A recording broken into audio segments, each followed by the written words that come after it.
رزق تنگ ہونے لگے صدقہ دے کے رب سے کاروبار کر لو، صدقے سے تمہارے رزق میں اضافہ ہوگا۔ یہ رب کا وعدہ ہے اور اللہ کے وعدے جھوٹے نہیں ہو سکتے۔ رزق کی برکت کا ایک اور بہت بڑا ذریعہ النکاح ہے۔ فرمایا اگر تم نکاح کرو گے، تم فقیر ہو وہ تمہیں غنی کر دے گا۔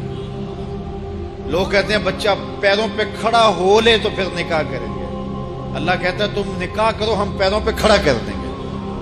ہمارا فلسفہ اپنا ہے، اس کا حکم اپنا ہے۔ وہ کہتا ہے ابھی تو یہ اپنے لیے نہیں کماتا، تو جو آئے گی اس کو کہاں سے کھلائے گا؟ میاں جس نے آنا ہے اس نے اپنا رزق لے کے آنا ہے۔ تو بچوں کی شادیاں کرو، اگر وہ جوان ہو گئے رزق نصیب ہو۔ اپنے اہل خانہ کو نماز کے حکم دینے سے رزق بڑھتا ہے، چونکہ جو صبح کا وقت ہوتا ہے یہ رزق کے بٹنے کا وقت ہوتا ہے، اور جس گھر میں صبح کے وقت لوگ سوئے ہوئے ہوتے ہیں وہاں بے برکتیاں ہوتی ہیں۔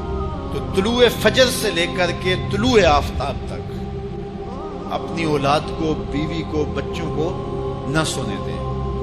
اس وقت رزق بٹنے کے لمحے ہوتے ہیں۔ کثیر دعائیں مانگیں، تلاوت کلام مجید پڑھیں، اور نماز فجر مرد حضرات مسجدوں میں جا کے باجماعت ادا کریں، اور گھروں میں جو ہے وہ بیٹیاں بہنیں مصلے بچھا لیں، تو اللہ کی رحمتوں کا نزول ہوگا۔ اب ایک حدیث میں رزق کے اضافے کا ایک اور نسخہ ارشاد کیا گیا۔ میرے حضور نے فرمایا جو شخص یہ چاہتا ہے کہ اس کے رزق میں برکتیں ہو اور اس کی عمر میں اضافہ ہو، تو وہ اپنے رشتہ داروں کے ساتھ سلوک اچھا کرے۔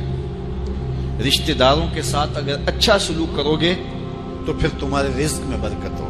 غریب ہیں تو ان کی مدد کرو، ان کی بیٹیوں کی شادیاں اپنے ذمے لے لو اگر اللہ نے آپ کو وسعت دی ہے، ان کی پریشانیاں بانٹ لو، ان کا قرضہ ہے تو اتارنے کی کوشش کرو، ان کو مشکلات سے نکالنے کی کوشش کرو۔ تم ان کو مشکلات سے نکالو گے، اللہ تمہیں مشکلوں سے نکالے گا۔ تمہارے رزق میں بھی برکتیں ہوگی اور تمہارے مال میں بھی برکتیں ہوگی۔ فرمایا بہتر صدقہ وہ ہے جو ناراض غریب رشتہ دار کو دیا جائے۔ اگر وہ پھنس گیا ہے، مجبور ہے، ناراض ہے، تو اس کو اگر دیں گے تمہارا نفس اس میں شامل نہیں ہوگا، تو یہ افضل صدقہ ہے جو ہر صورت میں قبول ہی قبول ہے۔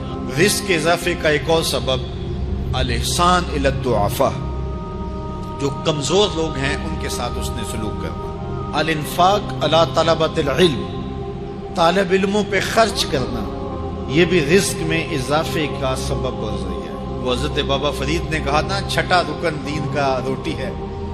گھر میں کچھ نہ ہو تو پھر نہ نماز اور نہ ہی دیگر امور کی لذت آتی ہے، تو یہ رزق فراواں اور وسیع اور مبارک نصیب کر دے اللہ۔